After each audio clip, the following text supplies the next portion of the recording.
When my daughter married, I never told a soul about the massive fortune my late wife secretly left behind. Keeping that secret was the wisest decision of my life. Just a week after the wedding, my daughter and son-in-law showed up with a notary forcing me to sign over the deed. They threatened, "Sign it or we'll lock you up in a mental asylum."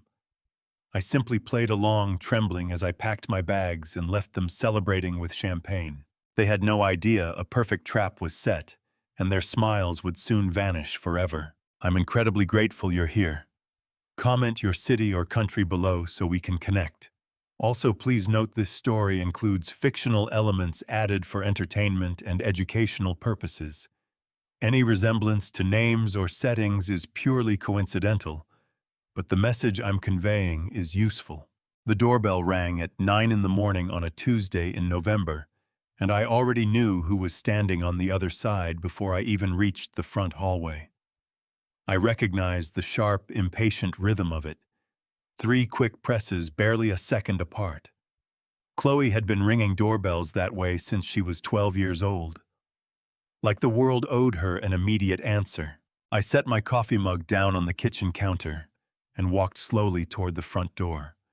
The hardwood floors groaned beneath my boots the way they always did on cold mornings. Outside, through the narrow window beside the door, I could see the gray November sky pressing down over the quiet Chicago suburb where I had lived for the past 31 years. The oak tree in the front yard had already lost every one of its leaves. The lawn was pale and frost-covered, stiff as cardboard. I opened the door. Chloe was standing on the porch in a long camel-colored wool coat, her dark hair pulled back in a tight, polished knot at the base of her neck. She was 32 years old, sharp-featured, with her mother's cheekbones and none of her mother's warmth. Behind her stood Julian Brooks, her husband of exactly 7 days, wearing a charcoal blazer over a pressed Oxford shirt. He had the kind of easy, practiced smile that never quite reached his eyes. And beside Julian, slightly off to the right, stood a man I did not recognize. He was thin, somewhere in his mid-40s, wearing an ill-fitting gray suit that looked like it had been ironed in a hurry. He was gripping a brown leather briefcase against his chest with both hands. His eyes darted from me to the street and back again, like a man waiting for something bad to happen. "Dad." Chloe leaned forward and pressed a quick kiss against my cheek. Her perfume was expensive and sharp. "We need to talk. Can we come in?" I stepped back and held the door open. They filed into the living room, and I watched each of them move through my house the way I had watched machinery at the plant for 40 years, looking for the thing that was out of place, the part that was under too much strain. Julian walked straight to the center of the room and stood with his hands in his pockets, studying the layout, with a slow, evaluating look that had nothing to do with admiring the furniture. The thin man with the briefcase hovered near the sofa, setting his case down on the coffee table with a careful, deliberate click. "Dad, sit down." Chloe gestured toward my armchair, the way you gesture toward a chair in an office, efficient, transactional. "We have been worried about you. Julian and I both have." I sat. I folded my hands in my lap and I watched her. "You are 70 years old." She continued, clasping her own hands together in front of her, her voice carrying the smooth, modulated tone of someone who had rehearsed this speech more than once. "You are living alone in this house. It is a lot of space for one person, and frankly, it is a lot of responsibility. The yard, the maintenance, the stairs." She paused. "After everything that happened with Mom, we just think it would be better, safer, if you were somewhere with proper care and support around you." Julian cleared his throat. "There is a really excellent assisted living community out in Naperville." He added, his voice warm and reasonable in the way that car salesmen are warm and reasonable. "Private rooms, full medical staff on site, beautiful common areas. It is very well regarded." I looked at him. I did not say anything. Chloe reached into her coat and produced a folded stack of papers. She crossed the room, set them on the coffee table directly in front of me, and smoothed them flat with the palm of her hand. The top page was a legal document. At the header in bold black letters, I could read the words clearly. Quitclaim Deed, State of Illinois. A quitclaim deed is a document that transfers ownership of a property from one party to another without any guarantee of title. It is fast, it is simple, and once signed and notarized, it is binding. The property it named on the top line was this house, the address where I had brought my wife home after our wedding, the address where Chloe herself had learned to walk. The transfer was from my name to hers. This just makes things cleaner, Chloe said, her voice dropping into something softer, something engineered to sound like tenderness. Once the house is in our names, we can handle the sale, find you a good placement, and make sure the proceeds go toward your care. It is the responsible thing to do.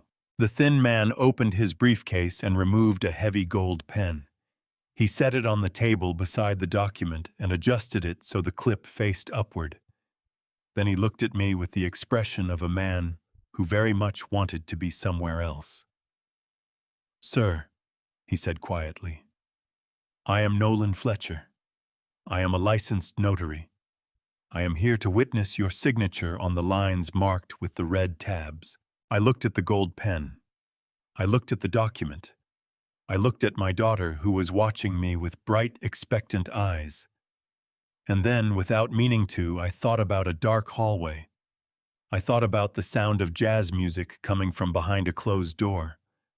I thought about a conversation I was never supposed to hear spoken 7 nights ago in a corridor outside a hotel ballroom on the best night of my daughter's life.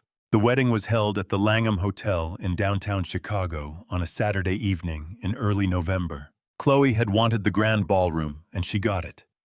240 guests, imported white orchids wrapped around every pillar, a live jazz quartet playing near the bar, the kind of event that costs more than most people earn in 2 years, and I had written the check without a single complaint because she was my daughter, and it was her wedding day. And I still believed on that particular Saturday evening that she deserved every bit of it. I had been sitting at the head table for 3 hours when the noise started pressing in on me. The band was playing something loud and bright, all brass and percussion, and the laughter of 240 people had built itself into a wall of sound I could not think through. My chest felt tight. I needed quiet the way a man needs water after a long day in the sun. I pushed back my chair, set my linen napkin on the table, and slipped out through the side door near the kitchen corridor. The hallway beyond was dim and narrow, carpeted in deep burgundy, lit by small brass sconces along the wall. The mahogany doors behind me muffled the band to a low, distant thrum. I could hear my own footsteps again. I could hear myself breathe. I was perhaps 40 feet down the corridor when I heard her voice. It was coming from a shallow alcove just around the corner near the entrance to the restrooms. Chloe's voice was low and fast, the way it got when she was negotiating clipped consonants, no softness, every word chosen for efficiency. I stopped walking. I pressed my back flat against the wall and stood very still in the shadow between 2 sconces. I told myself I had stopped because I did not want to interrupt a private moment. That was a lie I believed for approximately 4 seconds. "We just need a few more weeks to finalize the paperwork on the old man," she said. "He has no idea what is coming. He has been turning wrenches his whole life. He does not understand half the documents he signs."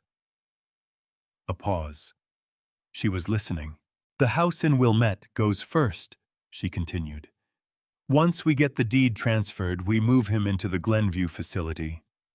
It is state-subsidized, it is cheap, and most importantly, it keeps him contained while we handle the Montana property." Another pause.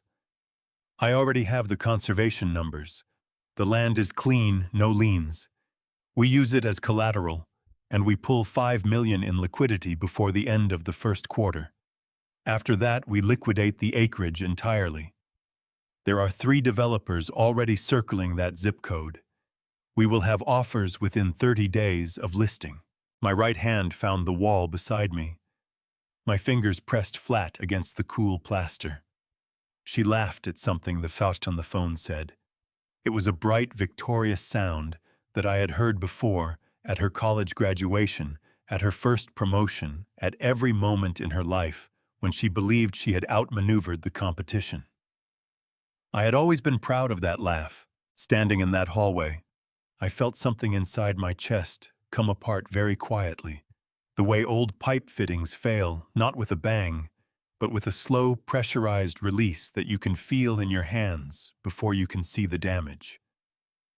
Then the restroom door swung open. Julian stepped out, straightening the lapels of his tuxedo jacket, with both hands relaxed and unhurried. He walked directly to Chloe and slipped his arm around her waist without looking at her face the way a man touches something he already owns. Chloe ended her call. She turned to him and kissed his jaw. "The broker is ready to move the moment we get the signatures," she murmured against his cheek. "He says 30 days from filing to close." Julian did not flinch. He did not hesitate. He nodded once slowly, with the satisfied expression of a man reviewing a business plan that was performing exactly on schedule. "Then we stop dragging our feet," he said quietly. "The sooner we get Dad sorted, the sooner we can move on with our lives." Dad. He had called me Dad. I stood in the dark of that hallway for a long time after they walked back into the ballroom. The jazz band had started a new song. Something slow. Something that might have been beautiful under different circumstances. I pressed my back against the wall and stared at the burgundy carpet, and understood with the particular clarity that only arrives after a long, painful surprise that I had just been handed the most important piece of information of my life. They thought I was already defeated. That was the only mistake they would ever make, and it was going to cost them everything. I straightened my jacket. I walked back toward the ballroom door. And somewhere between that dark hallway and the bright, loud room full of people celebrating my daughter's happiness, I made a decision that I have not regretted for a single moment since. I had 2 choices sitting in that armchair. The first was to explode. To stand up, point my finger at my daughter's face and tell her exactly what I had heard in that hotel corridor 7 nights ago. To watch Julian's practiced smile collapse. To see Nolan Fletcher scramble for the door with his briefcase and his gold pen and his professional dignity still more or less intact. It would have felt magnificent for approximately 30 seconds, and then Chloe would have hired an attorney, restructured her approach, and come back at me from an angle I could not anticipate. Rage is a loaded gun with no front sight. You pull the trigger and hope for the best. The second choice was harder. It required something that does not come naturally to a man who spent 40 years working with his hands, the discipline to appear completely, utterly defeated, while every mechanism in his mind is running at full capacity. I chose the second option. I looked down at the quitclaim deed on the coffee table. I let my jaw go slack. I let my shoulders drop forward by 2 inches, rounding my back, the way a man rounds his back when the weight on it finally becomes too much to carry upright. I pressed my lips together and allowed my eyes to go glassy, unfocused, the expression of a man staring at something that has broken his spirit entirely. "I do not understand," I said. My voice came out thin and unsteady. "This is my home. Your mother and I, we lived here for 31 years. Chloe's expression shifted. The corporate efficiency softened into something she wanted me to read as compassion. "Dad, that is exactly why we are doing this. You have too many memories here. It is not healthy. You need a fresh start somewhere with support." Julian took 2 steps closer to the coffee table. He was looking at me the way a contractor looks at a load-bearing wall he has already decided to remove. "It is just a signature," he said. 20 seconds of your time, and this whole situation gets a lot simpler for everyone." I reached out towards the gold pen. My hand trembled visibly, not because I was afraid, but because I had watched enough frightened men in enough difficult situations to know exactly what fear looks like from the outside. The trembling started at my wrist and traveled through my fingers in a slow, convincing wave. Nolan Fletcher shifted his weight from his left foot to his right. He cleared his throat and looked at the ceiling. My fingers hovered over the pen. Then Chloe's voice cut across the room like a letter opener through an envelope. "Harrison." The tenderness was completely gone. "We do not have time for this. Pick up the pen." It was the first time in 32 years that my daughter had called me by my first name. Something cold moved through my chest. I absorbed it without showing a single trace of it on my face. Julian stepped even closer. He lowered his voice to the register men use when they want to sound reasonable while delivering a threat. "Here is what happens if you do not sign today," he said.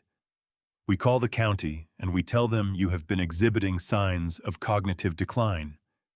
Confusion, erratic behavior, refusal to cooperate with basic caregiving decisions." He paused, letting each word land. "In Illinois, that triggers an involuntary psychiatric evaluation. They send a team, they assess you, and if they determine you are a danger to yourself, they can place you in a supervised facility without your consent. You would have no legal standing to refuse, and transferring your assets at that point becomes significantly easier for us. An involuntary psychiatric hold in Illinois, what the law calls a Section 12 petition, allows family members or medical professionals to request a 72-hour emergency evaluation of a person believed to be a danger to himself or others. Once a person is held under that provision, their legal capacity to make financial decisions can be challenged in probate court." Julian knew exactly what he was describing. He had done his research. I stared at him. I let my lower lip tremble. I pressed my right hand flat against my sternum and took a shallow, ragged breath. "Please," I whispered, "please do not do this to me. I am your father. Everything I have ever done, I did for this family." Chloe made a short, sharp sound of disgust. "Stop it," she said. "You are embarrassing yourself." I reached for the pen a second time. My fingers wrapped around the barrel. I lifted it 2 inches off the table. Then my grip loosened, and the pen rolled off the edge and dropped silently onto the rug near my left boot. "I am so sorry," I said, keeping my eyes down. "My hands will not stop shaking, and my chest feels very tight. I think I need my reading glasses from upstairs. I cannot read the small print without them. Just a few minutes. Please." Julian exhaled through his nose a long controlled breath of barely contained frustration. "Fine," he said flatly. 2 minutes. I nodded meekly. I gripped the arm of the chair and pushed myself to my feet with the slow, labored effort of a man whose body had begun to fail him. I shuffled toward the staircase. The moment my foot touched the bottom step, and I knew their eyes had shifted away from my back, every trace of the performance vanished. My spine straightened. My breathing steadied. My mind, which had been tracking every word and movement in that room with the focused precision of a man who once calibrated industrial turbines to within 1,000th of an inch, shifted smoothly into its next phase. I had exactly as long as it took to climb 1 flight of stairs. That was enough. The bedroom door clicked shut behind me, and I turned the brass lock until I felt it seat firmly in the strike plate. 40 years of marriage had taught me that a locked door in this house meant something serious. Evelyn and I had only ever locked this door twice, once when Chloe was 7, and had developed the habit of walking in without knocking, and once during a February ice storm when the power went out, and we needed 3 hours of uninterrupted quiet to figure out how we were going to cover the heating bill. Privacy in this house had always meant urgency. I did not walk to the nightstand to look for my reading glasses. I did not need them. My vision was perfectly clear. I pulled my phone from the front pocket of my jeans and scrolled to a number I had memorized 11 years ago and never once needed to call in an emergency. Until this morning. Jonathan Carter answered on the second ring. Harrison. His voice was measured and alert, the voice of a man who had been practicing law in Chicago for 34 years and had long since stopped being surprised by anything a family could do to itself. I was wondering when you might call. They are downstairs right now, I said, keeping my voice low and level.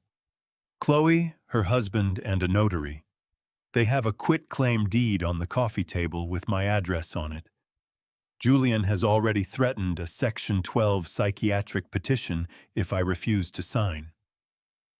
A pause. I heard the faint sound of a keyboard. Have you signed anything? Jonathan asked. No. Good.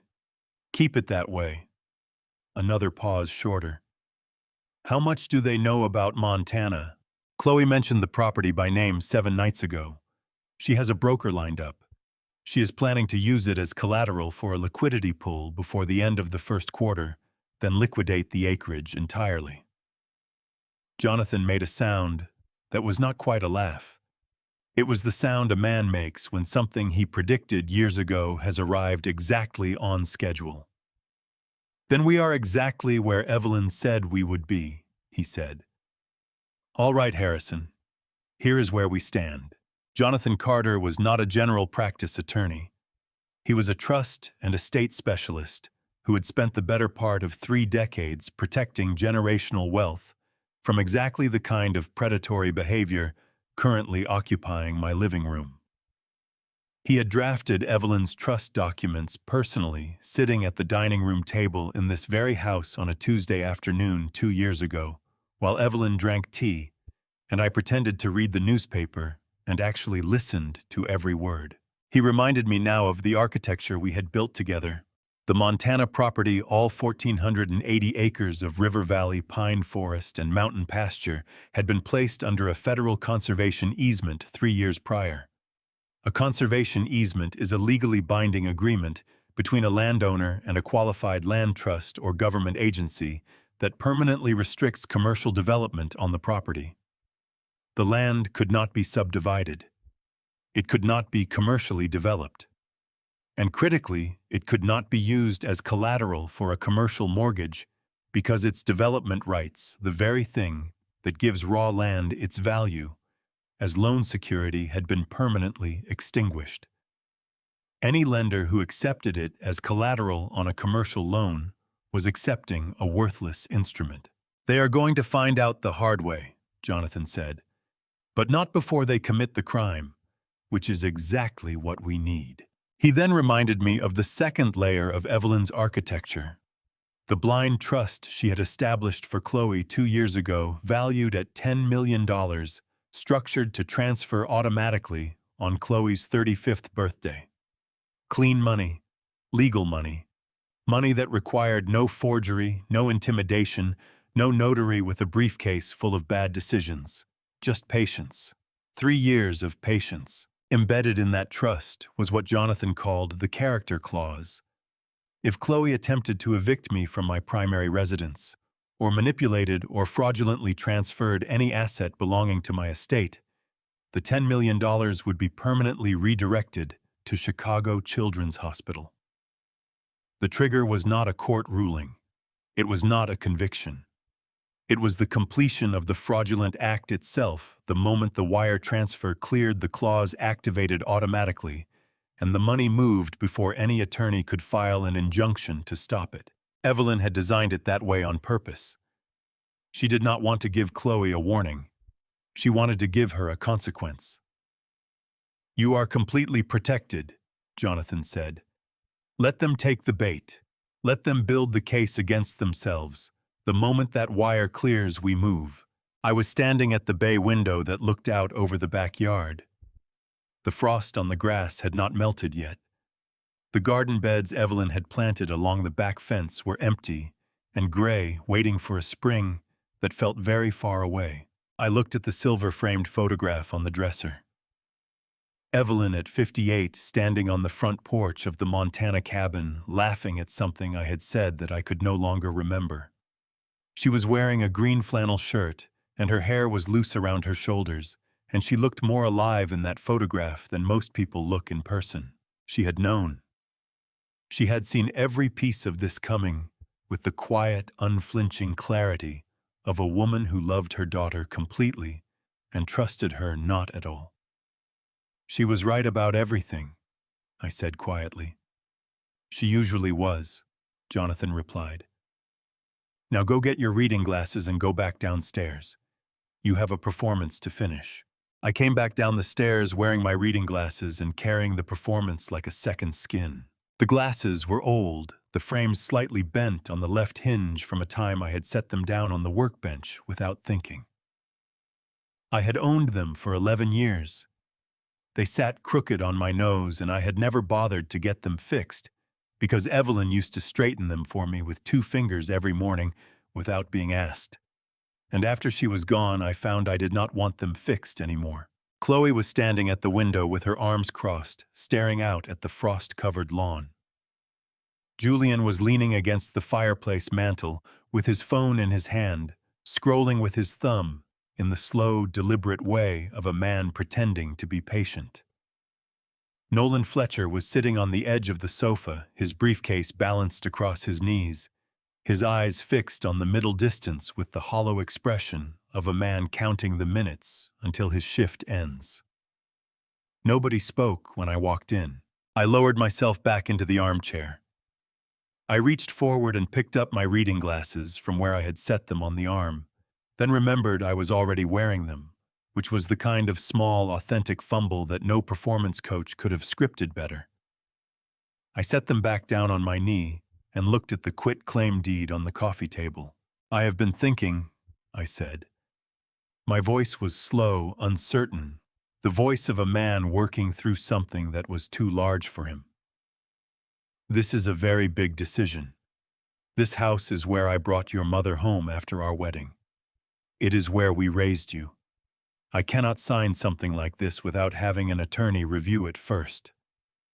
I would like to take these documents to a lawyer on Monday, and then we can discuss it further next week. The silence that followed lasted exactly 3 seconds. Then Chloe turned from the window. The careful, constructed version of my daughter, the one who had walked through my front door that morning with her wool coat and her rehearsed concern, was completely gone. What replaced it was something I had seen only in glimpses before, in arguments about money, in conversations about her mother's illness, in the particular way she looked at things she wanted and had not yet found a way to take. Next week, she repeated. Her voice was very quiet, which was somehow worse than if she had shouted. You want to wait until next week? I just think, I do not care what you think. She crossed the room in 4 strides and stopped directly in front of my chair, close enough that I could see the tension working in her jaw. You are a 70-year-old man living alone in a house that is worth $400,000 on a good day. You have a pension that barely covers your utilities and a truck that should have been retired 6 years ago. You have nothing, Dad. You have built nothing. And we are offering you a clean exit and a comfortable place to live out whatever time you have left, and you are sitting there talking about lawyers and next week like you have options. Her voice had climbed steadily through that speech, each sentence pressing harder than the last. Julian pushed off the fireplace mantel and walked to stand beside her. He was no longer pretending to look at his phone. His eyes were flat and direct, and utterly without warmth. Here is the reality of your situation, he said. You sign today or we make the call. It is not a negotiation. It is a deadline. Julian. My voice was soft and deliberately fragile. You have been my son-in-law for 7 days. And in those 7 days, he said, you have made it very clear where your priorities are. So let me make ours equally clear." He leaned forward slightly, dropping his voice to just above a whisper. "You are dead weight, Harrison. You are an old man sitting on an asset that belongs to the next generation, and if you will not move voluntarily, we will move you." The room went very still. Nolan Fletcher stood up quietly, walked to the far corner near the bookshelf, and turned his back to the room. He was done witnessing. Chloe straightened. She pulled her wool coat tighter across her chest, as though she were cold, though the house was warm. When she spoke again, her voice had dropped into something I had never heard from her before. Something final and hollow, the sound of a door being sealed from the outside. "If you walk out of here without signing that document," she said, "you are done. You will not hear from me again. You will not be at my table at Thanksgiving. You will not meet my children. You will spend whatever years you have left completely alone, and when you die, the only people at your funeral will be whatever state employees happen to be on shift that day." She paused. "That is not a threat. That is a description of what your stubbornness is going to cost you." I looked at my daughter for a long moment. I memorized her face the way you memorize the face of someone you know you are not going to see again for a very long time. Then I stood up slowly, set my bent reading glasses on the coffee table beside the unsigned deed, and walked toward the staircase. "I am going to pack a bag," I said. The guest bedroom at the end of the hall had become mine 6 months ago, after Evelyn passed, and I found I could not sleep in our room anymore. Not because of grief exactly. Grief I could manage. It was the specific geometry of the space that undid me the particular angle of morning light through the east window. The way it fell across her side of the bed at 7 in the morning and illuminated nothing. I had moved my clothes to the guest room on a Wednesday in June and told myself it was temporary. By November, I had stopped pretending. I pulled the old leather suitcase from the back of the closet and set it on the twin bed. It was a battered thing, dark brown with brass fittings that had gone green at the corners, and a long scrape along the right side from a baggage carousel in Denver in 2009. Evelyn had tried to replace it twice. I had refused both times because it was the same suitcase I had carried on our first trip together. 4 days in the Smoky Mountains, the fall of 1987, when we had $40 between us and thought that was plenty. I unzipped it and laid it open on the bed. Then I went to the closet and pulled out what I needed. 3 flannel shirts, 1 blue, 1 green one, the faded red that Evelyn had always said made me look like a lumberjack, which she meant as a compliment. 2 pairs of jeans. My work coveralls folded in thirds worn soft from decades of use. A pair of thermal socks. My shaving kit, which was a zippered canvas bag that had belonged to my father and still had his initials stamped on the front in letters that had mostly worn away. I laid everything in the suitcase with the careful, unhurried precision of a man who has packed for long jobs before. No excess. No sentiment. Only what was necessary. Then I knelt down beside the bed. Reaching under the frame, I pulled out a flat, rectangular package wrapped in a gray microfiber cloth and secured with a single strip of electrical tape. I set it on the mattress and unwrapped it slowly. The hard drive was roughly the size of a paperback novel, matte black, with a single indicator light on the front face that was currently dark. It was an encrypted storage device, military-grade compression, with a capacity of 4 terabytes. The drive contained everything. Every conversation that had taken place in this house for the past 4 weeks, my house under my roof where I had every legal right to record. Every phone call made in the kitchen. Every document spread across the dining room table, the living room, the kitchen, the dining room, the hallway, the basement stairwell, and the room directly outside the basement door. Installing them had taken me the better part of a Saturday afternoon. The cameras themselves were smaller than a shirt button, designed to be embedded in smoke detectors, electrical outlet covers, and the decorative molding above door frames.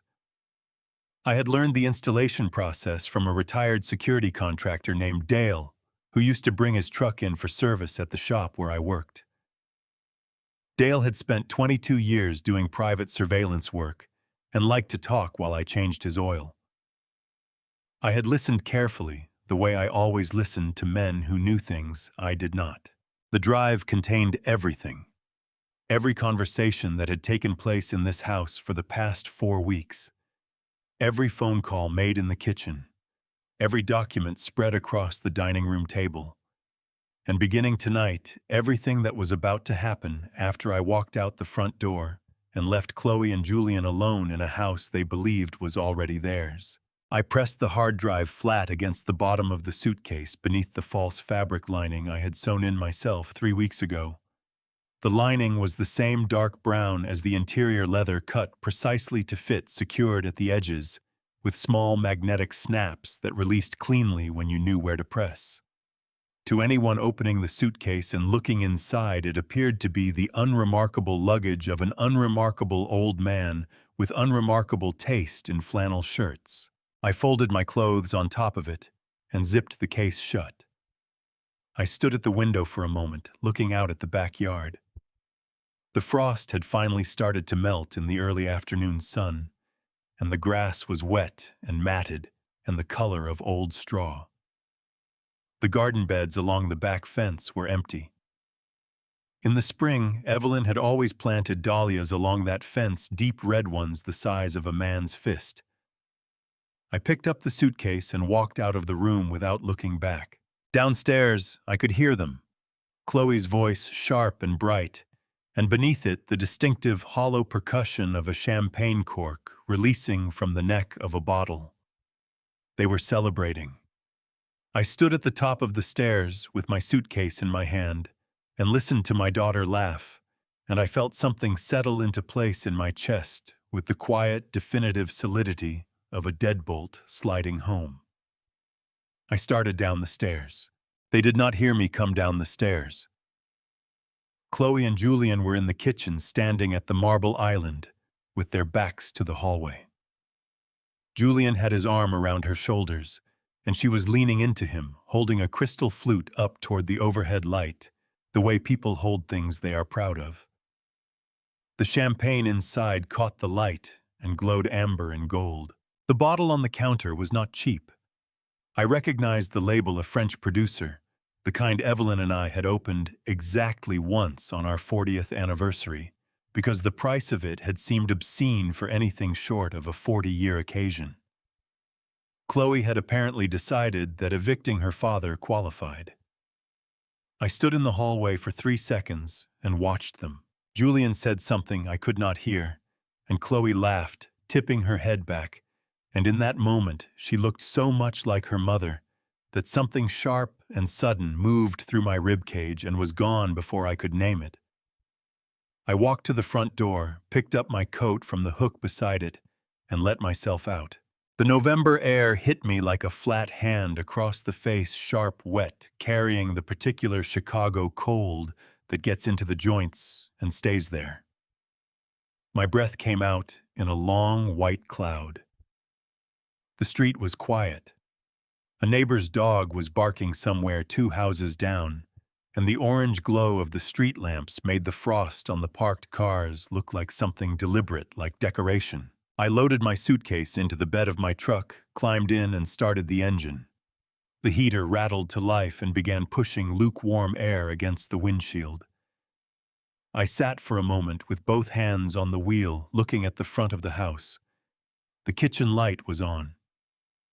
Through the window, I could see the silhouette of my daughter, still at the island, still holding her glass. I put the truck in drive and pulled away from the curb. I did not take the highway. I drove the surface streets south through Wilmette and into Evanston, then picked up Sheridan Road along the lake. It was the long way into the city, and I drove it slowly with the windows up and the heater running and the radio off. Lake Michigan was invisible in the dark to my right, but I could feel it the way the cold coming off the water had a different quality than the cold coming off the land, heavier, more patient. I had made this drive hundreds of times over 40 years. To work, from work to the hospital when Evelyn's treatments started, back from the hospital when they ended. The road knew me. I did not have to think about where I was going, which left my mind free to think about everything else. By the time I reached the city, I knew exactly what the next 3 weeks needed to look like. The hotel was on Michigan Avenue, 42 floors of glass and steel that Evelyn and I had walked past 100 times without ever going inside. The entrance was lit the way expensive things are lit, not brightly, but precisely, every surface catching exactly the right amount of light. The valet stand was staffed by a young man in a charcoal uniform who looked at my truck with the careful, neutral expression of someone who has been trained to treat all vehicles with equal professional courtesy and was currently being tested. I handed him the keys. Then I reached into the inside pocket of my coat and produced the card. It was matte black, no visible account number, no expiration date printed on the face. The only marking was a small embossed symbol in the lower right corner, the logo of the private banking division that managed Evelyn's trust. It was an invitation-only instrument issued to me 3 years ago, when Jonathan had finalized the trust structure tied to an account with a ceiling I had never come close to testing. The valet looked at the card for a moment longer than he had looked at the truck. "Of course, sir," he said. "Welcome."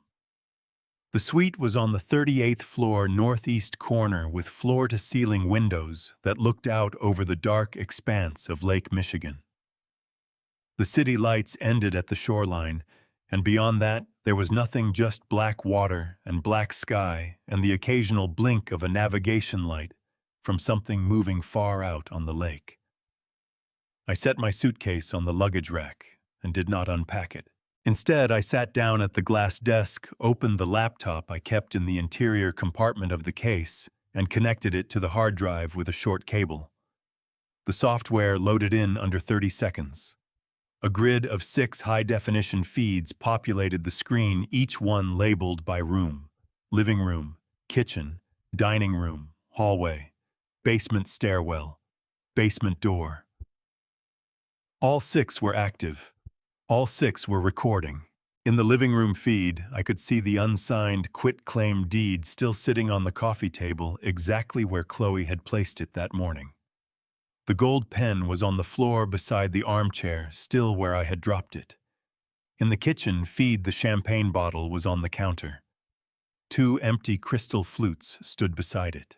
I reached into the suitcase and retrieved the red folder I had prepared 3 weeks ago and placed carefully at the bottom of box number 3 in the basement. I opened it on the desk beside the laptop and looked at the document inside one more time. Medical power of attorney. State of Illinois. Dated 26 months ago. My signature at the bottom witnessed and notarized.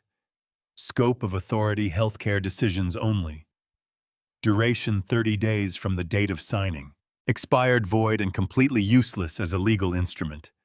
And absolutely perfect as bait. The basement light came on at 11:47 in the evening. I was sitting at the glass desk in the penthouse with a cup of coffee going cold beside the laptop when the indicator on the basement stairwell feed shifted from dark to active. I leaned forward and watched the screen. The door at the top of the stairs swung open. Chloe came through it first, still wearing her wool coat, her heels replaced by flat shoes she must have changed into at some point during the evening. Julian followed close behind her, his jacket off, now his sleeves rolled to the elbows. He was carrying a box cutter in his right hand and had the focused, purposeful expression of a man who had been thinking about this moment for longer than tonight. They moved down the wooden stairs quickly, without hesitation, and I understood immediately that this was not an impulse. They had discussed it. They had waited until they were certain I was gone, And then they had come downstairs with a plan. The basement was unfinished concrete floor, exposed joists overhead, a single fluorescent fixture that buzzed faintly when it warmed up. Along the far wall, I had stacked 11 cardboard boxes, each one sealed with brown packing tape and labeled in black marker. Financial records, tax returns 2018 to 2022, insurance documents, household files. Chloe went straight to the boxes without looking at anything else. She did not look at the workbench where I had spent 30 years repairing things that other people threw away. She did not look at the shelving unit along the east wall where Evelyn had stored her gardening supplies, the clay pots still stacked in columns, the trowels still hanging on their hooks, everything exactly as she had left it in April, before her health made the stairs too difficult. She did not look at the framed photograph on the wall beside the utility panel, Chloe at age 9, missing her 2 front teeth, holding up a fish she had caught at a lake in Wisconsin, on a trip the 3 of us had taken the summer I got my first raise. She walked past all of it and started tearing tape. Julian worked beside her, slicing through the sealed tops with the box cutter in short, efficient strokes. They went through the first box in under 4 minutes, pulling out folders, flipping through pages, dropping them on the concrete floor when the contents proved useless. Bank statements from a closed account. Utility bills from 2019. A folder of appliance warranties for equipment we had replaced years ago. Chloe made a sound of frustration and shoved the empty box aside. The second box was worse. It contained what I had labeled as personal correspondence, which was true in the sense that it contained 3 years of Christmas cards, a bundle of birthday notes from Evelyn's sister in Portland, and a collection of handwritten letters I had sent Evelyn during a 3-week job in Gary, Indiana in the spring of 1993, before cell phones made distance feel smaller. Chloe pulled the bundle of letters out, registered that they were handwritten, and dropped them on the floor without reading a single word. They landed face down on the cold concrete, and something about the specific sound of that, the soft, careless impact of paper against bare floor, made my jaw tighten. I picked up my coffee cup. It was cold. I drank it anyway. Julian was already attacking the third box. He slit the tape across the top and folded the flaps back and began pulling out files. More tax documents. A folder of old vehicle registrations, a manila envelope containing the deed to a storage unit I had rented in 2016 and closed in 2018. Then his hand stopped moving. He reached into the box slowly, the way a man reaches for something he does not want to disturb, and lifted out a red folder.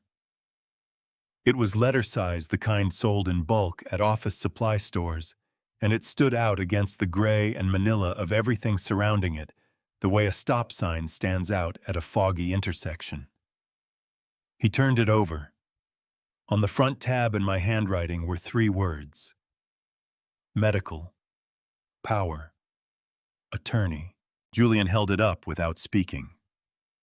Chloe turned from the box she was working through and looked at it. Then she crossed the basement floor in 4 steps and took it from his hands. She opened it. I watched her eyes move across the first page. I watched the exhaustion in her face, the flushed cheeks, the loosened hair, the mascara that had migrated slightly beneath her left eye over the course of the long evening, give way to something that started in her eyes and moved outward. Her lips parted. Her shoulders came up and back.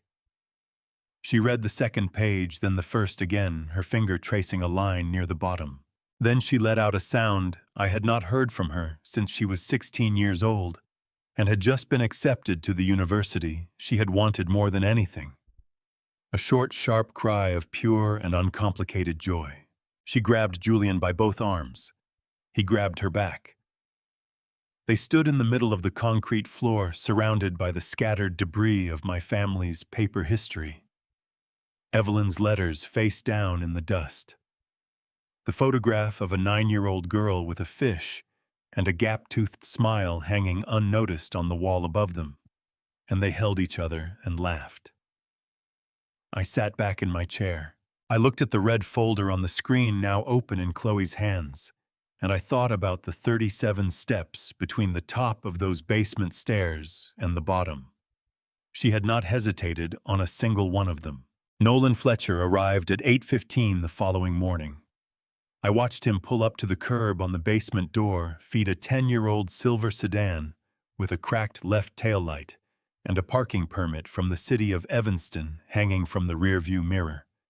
He sat in the car for nearly 2 full minutes before getting out, which told me everything I needed to know about the current state of his conscience. He was still wearing the gray suit from yesterday. He had loosened the tie and retightened it, which gave it a slightly off-center knot that nobody had bothered to correct. He retrieved his briefcase from the back seat, looked up and down the street twice, and walked to the front door with the quick, head-down stride of a man who does not want to be recognized. Chloe let him in before he finished knocking. She had changed out of yesterday's wool coat into a cream-colored blouse and dark slacks, her hair down, her expression bright and composed. She looked like a woman hosting a breakfast meeting, which I supposed was more or less accurate. Julian was already at the dining room table when the camera angle shifted a yellow legal pad in front of him and 2 cups of coffee steaming beside it.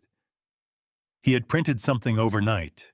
A stack of pages sat face down at his elbow, their edges perfectly aligned. Chloe gestured Nolan to a chair. He sat. He set his briefcase on the table and put both hands flat on top of it, as though steadying himself. "We need a modification," Chloe said. She was standing at the head of the table, and she spoke with the clipped efficiency of someone who has already made the decision and is now simply communicating the logistics. "The document we found last night grants my father's healthcare proxy to me for a 30-day window. That scope is too narrow. We need it expanded to cover financial and real estate decisions. Full authority, no restrictions." Nolan looked at her for a moment. Then he looked at Julian, who was watching him with the patient, evaluating expression of a man who has already calculated the cost of every possible response.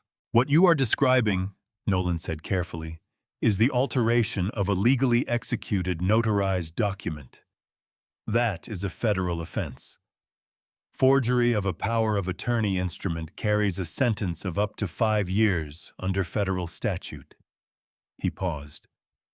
"If the document is then used to execute a financial transaction across state lines, you are looking at wire fraud charges on top of that.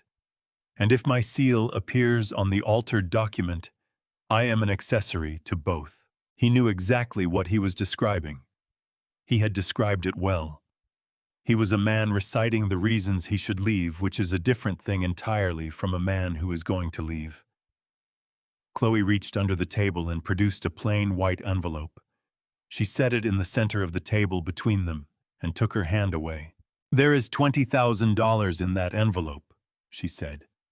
"Cash, unmarked. There will be another $20,000 when the document is finalized and the transaction clears." Nolan looked at the envelope.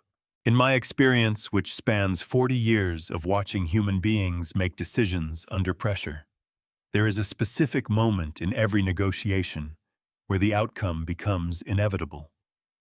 It is not when the person says yes. It is earlier than that. It is the moment when they stop constructing reasons to say no and start constructing reasons to say yes instead. I watched it happen to Nolan Fletcher in approximately 11 seconds. His hands came off the briefcase. His shoulders dropped a 1/4 inch. He reached out and pulled the envelope toward him without opening it. He unlatched his briefcase and began removing equipment. What followed was 40 minutes of precise, methodical criminal activity captured in high definition from the camera I had installed in the dining room light fixture 3 weeks prior. Nolan scanned the original medical power of attorney into a laptop he produced from his briefcase. The document loaded on his screen, and he zoomed in on the header, where the word medical appeared in bold type above the words power of attorney. He opened an editing program, selected the word with 2 clicks, and deleted it. In its place, he typed the word durable, which transformed the document's classification entirely. A durable power of attorney, unlike a medical proxy, grants the designated agent authority over all financial and legal decisions on behalf of the principal. It covers bank accounts, real estate transactions, investment portfolios, and contractual agreements. It remains valid even if the principal becomes incapacitated. It is in the correct hands one of the most powerful legal instruments a person can hold over another person's life and assets. Nolan then removed the restrictive clauses from the body of the document, the paragraphs that confined the authority to healthcare decisions, and limited the duration to 30 days. He replaced them with broad, sweeping language granting Julian full and unrestricted authority over all assets belonging to Harrison Vance. Then he printed the altered document on his portable printer. Julian uncapped a pen and practiced my signature on the legal pad for 18 minutes. He worked slowly and methodically, studying the angle of the letters, the pressure of the strokes, the slight leftward lean I had developed sometime in my 50s. He filled 2 full pages before he was satisfied. Then he signed my name at the bottom of the forged document. Nolan pressed his official state seal into the paper. The embosser made a small, clean sound, a muffled compression shone like a single heartbeat. I noted the time on the camera feed, 9:04 in the morning. I picked up my phone and sent Jonathan Carter a single text message. It said, "They took the bait. Document is being executed now. Stand by." The document was in Chloe's hands by 9:30 that morning, and by 10 o'clock she was on the phone. I watched her pace the length of the living room on the camera feed, the forged durable power of attorney held flat against her chest with one arm while she talked. She had changed into a blazer. She was using her work voice, the one I had heard her deploy at Evelyn's funeral when the estate attorney called to confirm the arrangements, smooth and authoritative, and completely evacuated of anything resembling personal feeling. I turned up the audio feed and listened. She was not calling a bank. I had expected this. A traditional commercial bank, the kind with marble lobbies and federally insured deposits and compliance departments, staffed by people whose entire job is to ask uncomfortable questions, would have required weeks of underwriting. They would have ordered a title search on the Montana property. They would have verified the power of attorney through independent legal counsel. They would have, at some point in that process, called me directly to confirm that I had in fact authorized my daughter to pledge my land as collateral for a $5 million loan. Chloe understood this. She was not unintelligent. She was simply so consumed by the velocity of her own plan that she had stopped asking whether the ground beneath her feet was solid. Instead, she had found a hard money lender. Hard money lending is a form of private financing that operates outside the traditional banking system. These institutions, often small privately held companies, backed by pools of investor capital, move with a speed that conventional banks cannot match. They do not conduct exhaustive background checks. They do not spend weeks reviewing credit histories or demanding tax returns going back 7 years. What they care about almost exclusively is the collateral. If the asset securing the loan is valuable enough, they will wire the funds within 48 hours of receiving the paperwork. They charge for this speed. Their interest rates run 2 to 4 times higher than conventional mortgage rates. Their loan agreements are dense with acceleration clauses, provisions that allow the lender to demand immediate repayment of the entire principal if any term of the agreement is violated. They are, in the most precise sense of the term, predatory. They know their borrowers are people who cannot access conventional financing, and they price their product accordingly. Chloe had found one operating out of a registered address in Nevada, which meant the loan would cross state lines the moment the wire transferred. That detail mattered. It was the detail that transformed a state-level fraud into a federal one. I listened to her describe the Montana property in terms that were accurate in every particular except the one that mattered most. She cited the acreage correctly, 1,480 acres. She cited the assessed value correctly, $18 million verified by a recent independent appraisal that Jonathan had commissioned 2 years ago for estate planning purposes. I had kept a copy of that appraisal in the filing cabinet upstairs, separate from the basement boxes, and Chloe had clearly found it during the days she spent going through the house after I left. What she had not found, because it did not exist anywhere in that house, was any documentation of the conservation easement. Jonathan had filed those records directly with his own office and with the federal agencies involved.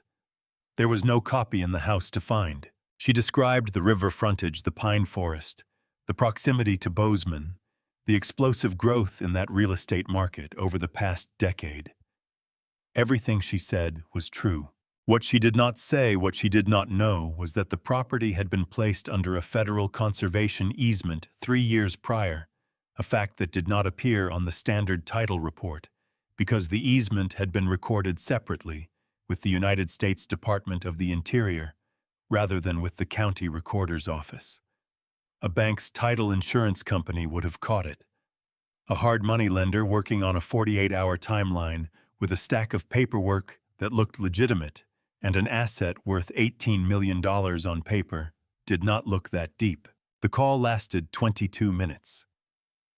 When it ended, Chloe set her phone down on the coffee table and looked at Julian, who had been watching her from the doorway, with his arms crossed and his expression carefully neutral. They want the executed POA, the property appraisal, and a copy of the title report by end of business today, she said. If everything clears their initial review, they will issue a term sheet by tomorrow morning and fund within 48 hours of signing. Julian uncrossed his arms. For the first time since I had watched him walk through my front door the previous morning, something cracked open in his composed exterior. A brightness in his eyes quickly controlled that told me the reality of $5 million had just become fully real to him in a way that planning had not quite managed. "Send them everything," he said. She did. I sat in the penthouse and watched her scan and transmit the documents from the dining room table. The forged power of attorney, the property appraisal, the title report that showed the land clean and unencumbered because it was looking in the wrong place for the thing that would sink them. The transmission took 4 minutes.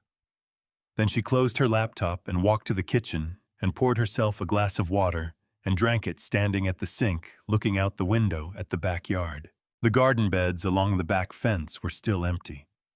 The dahlia stakes Evelyn had left in the ground in the fall were still there, thin wooden rods rising from the frozen soil in a row marking where something beautiful had been and would be again in the spring.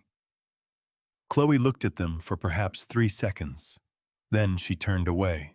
The term sheet arrived the following morning as promised.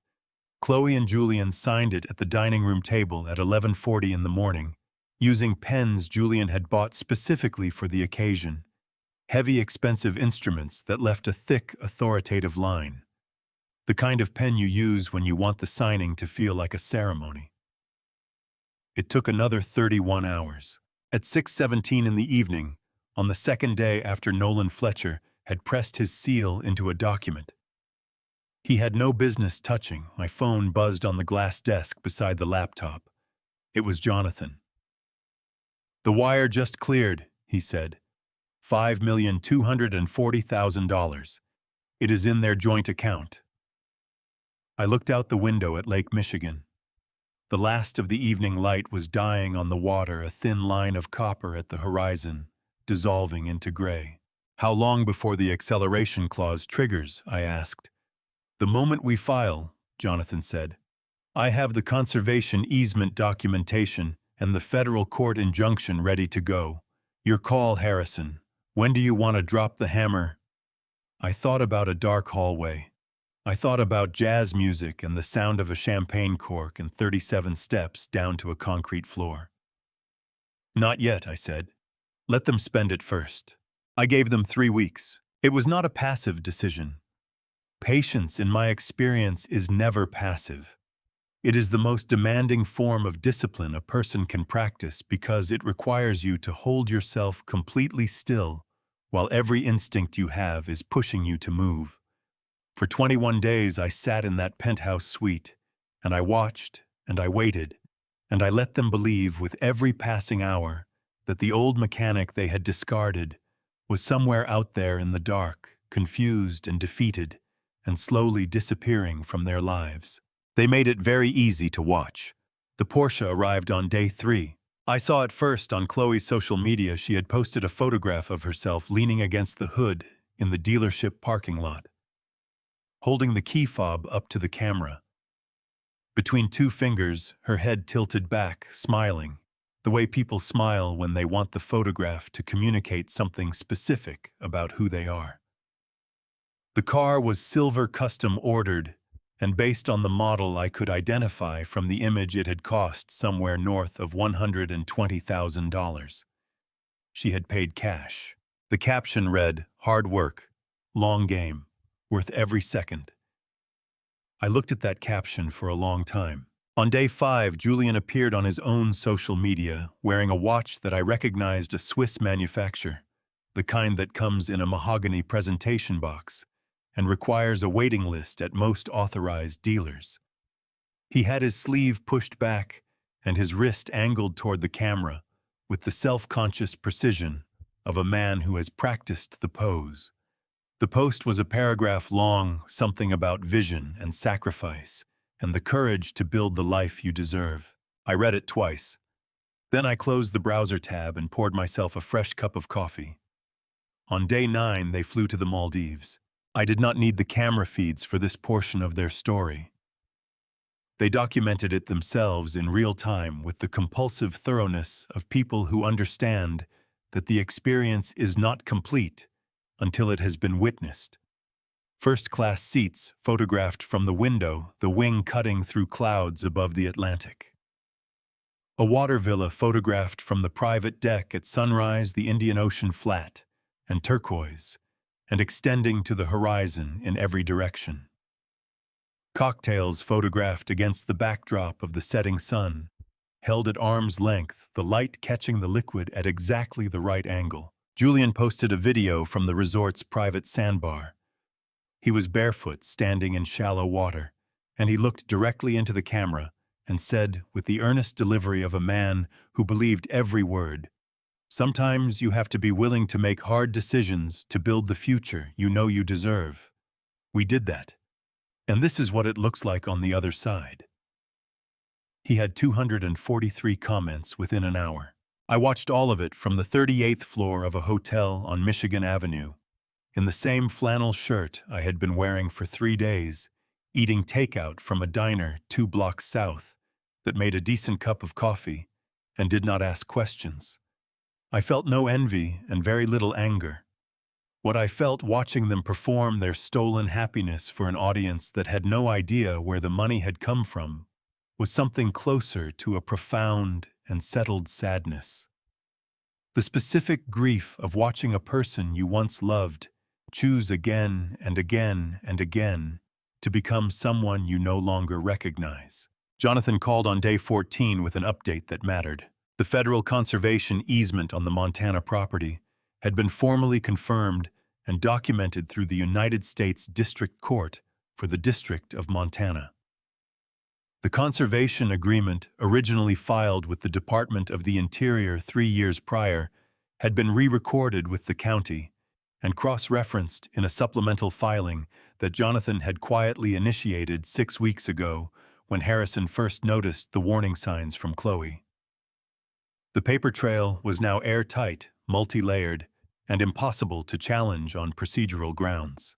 If anyone tries to argue the easement wasn't properly recorded, Jonathan said, they will be arguing against 2 separate federal filings and a district court confirmation. There is no angle. I thanked him and told him to have the injunction ready to file on short notice. How much notice? He asked. Hours, I said, not days. On day 18, Chloe and Julian returned from the Maldives. I watched them come back into the house on the camera feeds, tanned, relaxed, moving through the rooms, with the easy, proprietary confidence of people who have fully settled into ownership of a space.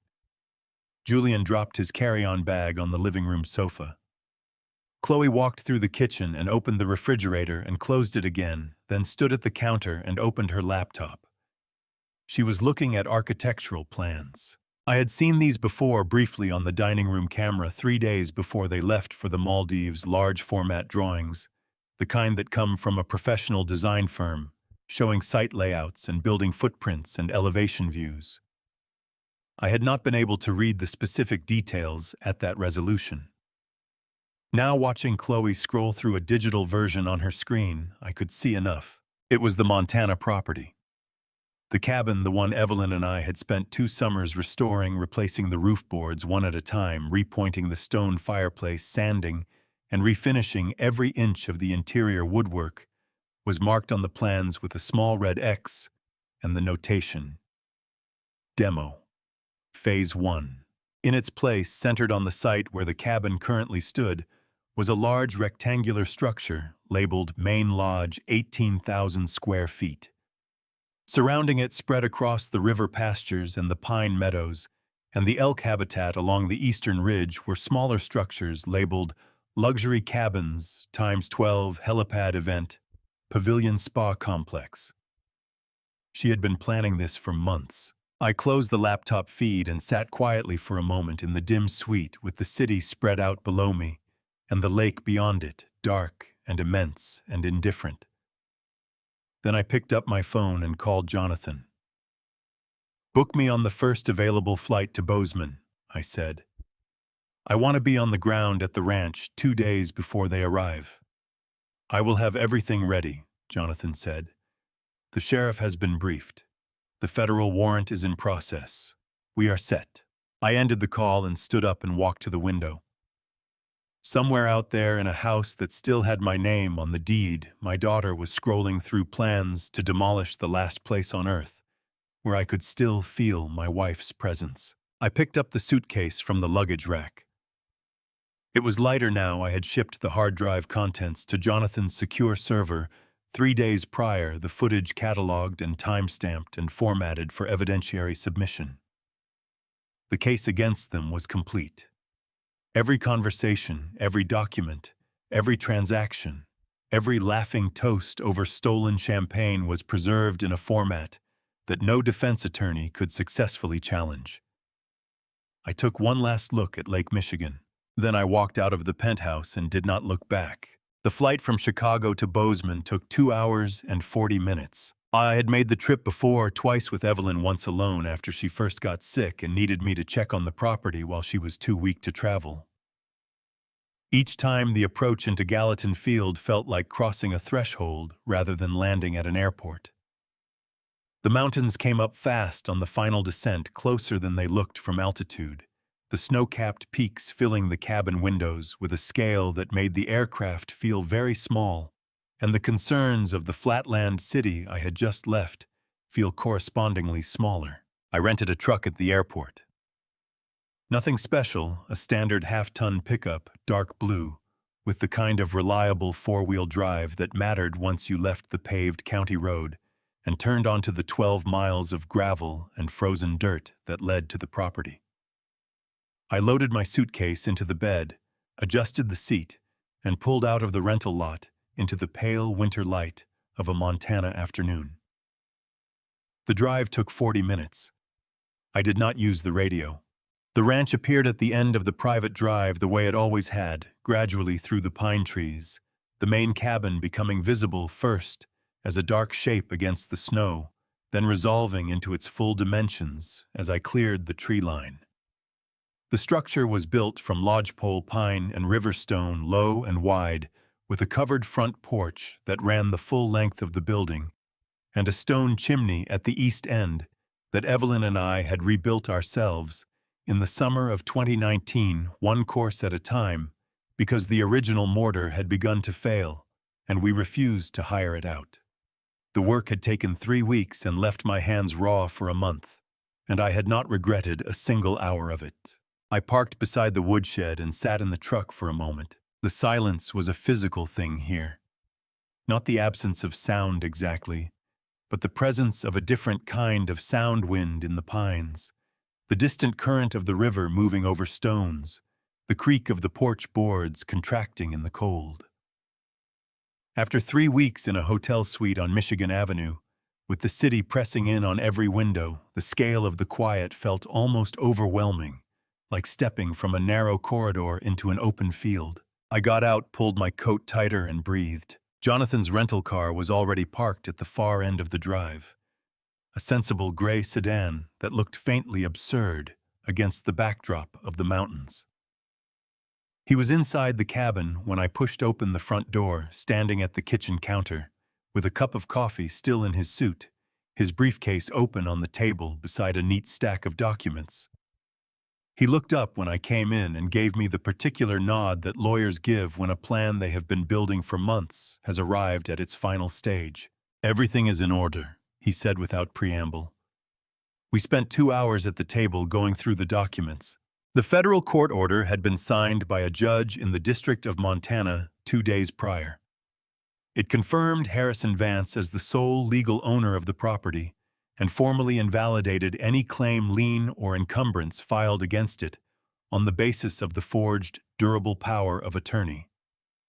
The order also referenced the conservation easement, citing the recorded agreement with the Department of the Interior and the supplemental county filing, and stated explicitly that the property could not be used as commercial collateral under any circumstances. The warrant package was equally thorough.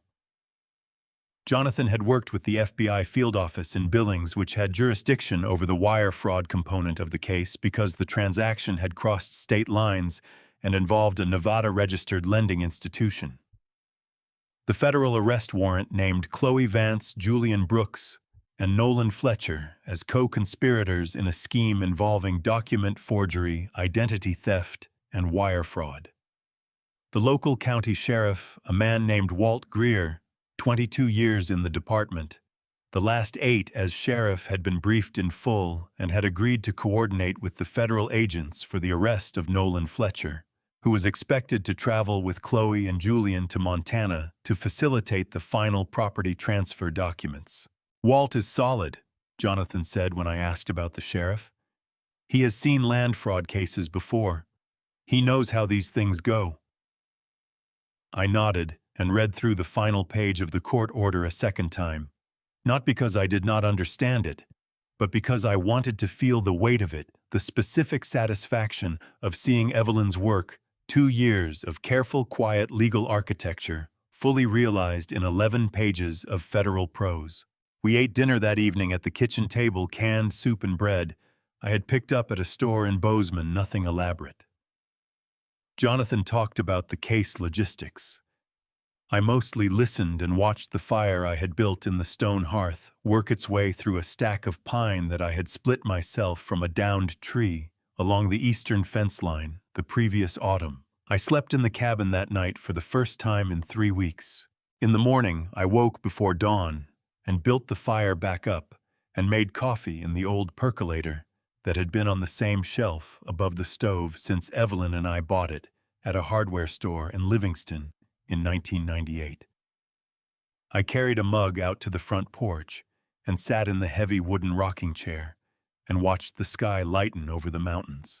The snow on the peaks caught the first color of the sunrise, a pale rose that deepened briefly to amber before the clouds shifted and the light went flat and gray again. The river was audible from the porch, moving under a skin of ice at the edges, the center current still open and dark and quick. A pair of elk moved through the far tree line at the edge of the north pasture, unhurried, their breath steaming in the cold air. Jonathan came out 20 minutes later with his own coffee and stood at the porch railing without speaking. We had known each other long enough not to require conversation in moments like this. At 9:47, the stillness broke.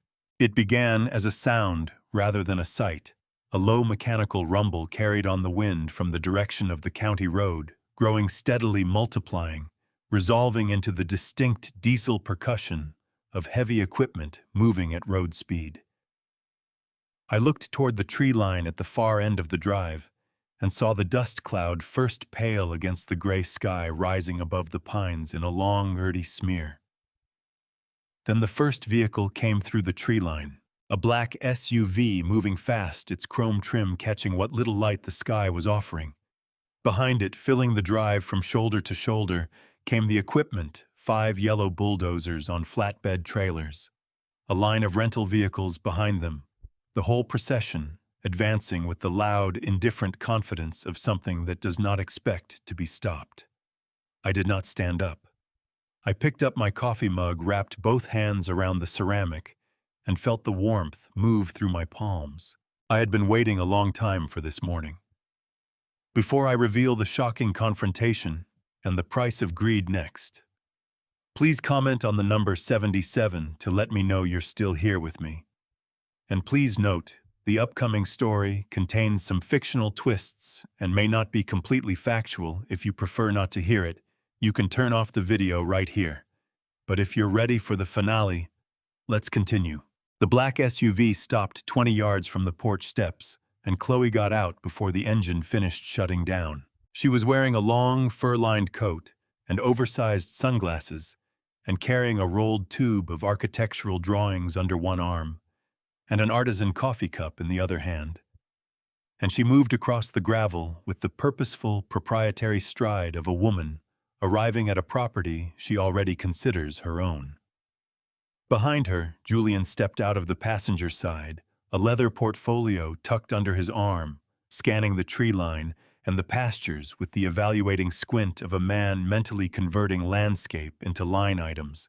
Behind their vehicle, the convoy filled the drive. 5 flatbed trailers carrying yellow bulldozers, their cab windows catching the flat winter light. 2 trucks loaded with steel fencing and survey equipment. 4 rental sedans that disgorged a group of men in tailored wool overcoats who stood in a loose cluster near the vehicles, breath steaming, looking at the cabin and the pastures and the river glittering beyond the pine meadow with the focused, acquisitive attention of people who have flown a long way to see something they intend to buy. Chloe set her coffee on the hood of the SUV and unrolled the architectural drawings across it, anchoring the corners with her forearms, and began pointing toward the river pasture, toward the eastern ridge, toward the stand of old-growth pine along the north fence line. The investors gathered around her. Julian stood at her shoulder and nodded at intervals. None of them had looked at the porch yet. I sat in the rocking chair with my coffee mug in both hands and watched them and waited. It was Chloe who saw me first. She had turned from the blueprints to gesture toward the cabin, one arm extended, finger pointing at the structure, to indicate something about Phase 1 demolition, and her eyes traveled naturally along the line of the building until they reached the porch, and then they found me sitting in the rocking chair in my flannel shirt and my worn boots, looking back at her with the same expression I had worn for the past 3 weeks. The architectural drawing slipped from her fingers. She did not move. She did not speak. The color left her face in a single rapid withdrawal, starting at her jaw and moving upward, and her extended arm dropped slowly to her side, the way a branch drops when the tension holding it finally gives. Behind her, Julian had followed her gaze, and I watched the same sequence move through him, recognition, then confusion, then something that was not quite fear, but was adjacent to it. The specific vertigo of a man who has built an entire structure on a foundation he never actually checked. The investors picked up on it within seconds. The conversation died. The cluster of wool overcoats went still and began exchanging glances with the particular wariness of people who have just realized they may be standing in the middle of someone else's problem. Chloe recovered first. She bent and retrieved the drawings from the gravel, and when she straightened, there was something new in her expression, a hard, deliberate reassembly of composure. Jaw set, shoulders back, the look of a person who has decided that the only move available is forward. She crossed the distance between the SUV and the porch in long, fast strides, her heels punching into the frozen gravel, the fur-lined coat swinging behind her. "What are you doing here?" Her voice was loud enough to carry across the whole drive, sharp enough to cut through the low idle of the bulldozer engines which had not been shut down. "You are not supposed to be here. You have no legal right to this property." She thrust the rolled drawings toward me like a weapon. "I have a court-executed power of attorney naming me as your legal representative. I have a $5 million commercial lien filed against this land. You are trespassing on a private commercial development site, and I will have you removed." She turned toward the foreman of the excavation crew, a broad-shouldered man in an orange safety vest standing near the lead bulldozer, and pointed at the cabin. "Start the engines," she said. "We are on schedule. Begin phase 1. The foreman looked at her. He looked at me. He looked at the cabin. He did not move. Behind me, the front door of the cabin opened. Jonathan Carter stepped out of the cabin first. He was wearing a dark navy suit that had no business being in Montana, and wore it anyway with the complete indifference of a man who has never once dressed for his surroundings. His silver-framed glasses caught the flat winter light. His briefcase was in his left hand, a thick accordion of documents visible through the unlatched top, and he moved across the porch with the unhurried, deliberate pace of someone who knows that every eye in the driveway is already on him and sees no reason to acknowledge it. Behind him came Sheriff Walt Greer. Greer was a large man, not tall but broad through the chest and shoulders, in the way of men who have done physical work their whole lives and never entirely stopped. He was wearing his tan department uniform with a heavy canvas coat over it, a wide-brimmed hat pulled low against the wind, and a silver star on his chest that caught the light the same way Jonathan's glasses did. His right hand rested on the leather of his gun belt, with the casual, settled ease of a man who has worn one for 22 years and no longer thinks about it.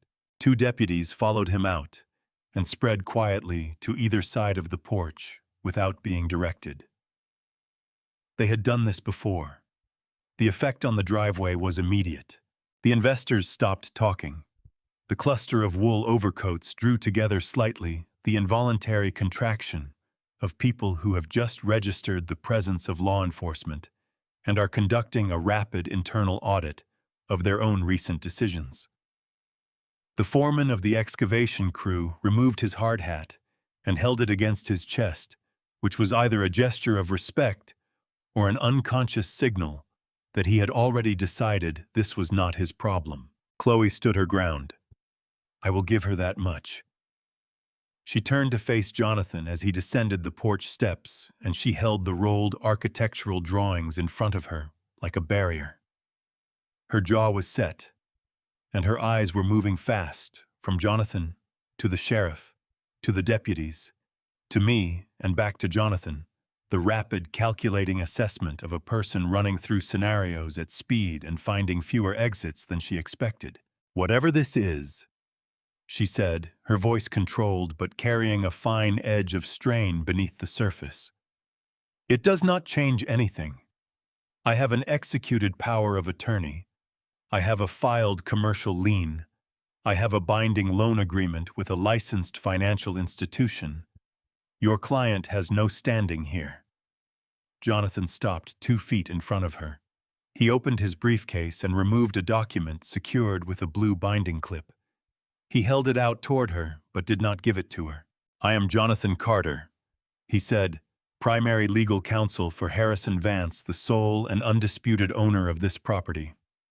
What I am holding is a federal court order signed by the Honorable Margaret Ellison of the United States District Court for the District of Montana, issued 48 hours ago." He paused. "It formally invalidates any and all claims against this estate originating from a power of attorney instrument executed on or after November 9th of this year. It also confirms the existence of a recorded federal conservation easement that permanently prohibits commercial development of this land. Every vehicle on this property that is here for commercial construction purposes is in violation of that order as of this moment." He held the document out again. This time Chloe took it. She read. Her eyes moved down the first page across the second, stopped somewhere in the middle of the third. The architectural drawings slipped from her other hand and hit the gravel and rolled, and nobody picked them up. Jonathan did not wait for her to finish. He turned to the investors and addressed them directly in the clear, carrying voice of a man making a public record. "Gentlemen, the collateral instrument presented to your financial partners in support of this development project was derived from a document that has been confirmed by federal court as a forgery. The underlying asset, this property, cannot legally serve as commercial collateral under any circumstances due to a permanent conservation easement. Any funds already committed to this project on the basis of that collateral are exposed to full recovery action.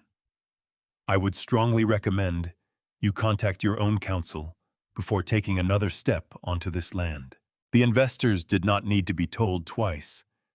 The movement toward the rental cars began immediately, quiet and rapid, with the coordinated efficiency of people who have spent their careers knowing when to exit a room. Sheriff Greer had not moved from the porch steps during any of this. Now he descended slowly and walked past Jonathan and past Chloe without looking at either of them. He moved with the patient, inevitable momentum of a man who has identified his destination and sees no obstacles worth acknowledging between himself and it. He was walking toward the far end of the convoy. Nolan Fletcher had positioned himself near the rear of the last flatbed trailer, partially obscured by the hydraulic lift arm of the rearmost bulldozer. He was wearing the gray suit again, a third consecutive day, or perhaps he owned only the one. He had his briefcase pressed flat against his chest, with both arms wrapped around it, and when Sheriff Greer's trajectory became unmistakable, Nolan took 2 sideways steps toward the tree line with the tentative, unconvincing movement of a man who has not yet committed to running, but is thinking very seriously about it. "Mr. Fletcher." Greer's voice was not loud. It did not need to be. "Do not take another step." Nolan stopped. Greer reached him in 4 more strides, took him by the upper arm, and turned him to face the driveway with a firm, practiced motion that communicated long experience with people who did not want to be turned. "You are under arrest," Greer said, "for your participation in a federal forgery conspiracy in coordination with a warrant issued by the United States District Court and supported by the FBI field office in Billings." He unclipped the handcuffs from his belt. "You have the right to remain silent. Anything you say can and will be used against you in a court of law. You have the right to an attorney.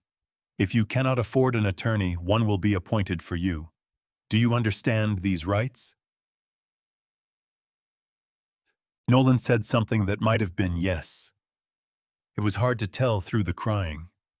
The cuffs closed with a sound like 2 small, definitive punctuation marks. One of the deputies brought a patrol cruiser up from behind the convoy, and Greer walked Nolan to the rear door, one hand on his arm the whole way, and put him inside with the careful, unhurried efficiency of a man doing a job he has done many times and intends to do correctly.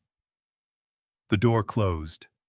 The cruiser pulled forward and turned and moved back down the drive through the pine trees, its tires crunching on the frozen gravel, growing quieter until the sound of the engine was indistinguishable from the wind. I looked across the driveway at Chloe. She was still holding the court order. Both hands. The paper was trembling, but I did not think it was the wind. Chloe lowered the court order. Not because she had finished reading it, but because she had read enough. Her eyes came up and found Jonathan with the particular focus of a person who has just identified the source of a threat and is calculating the fastest route around it. "This does not change the lien," she said. Her voice had steadied. The fine edge of strain I had heard in it minutes ago was gone, replaced by something harder and more deliberate.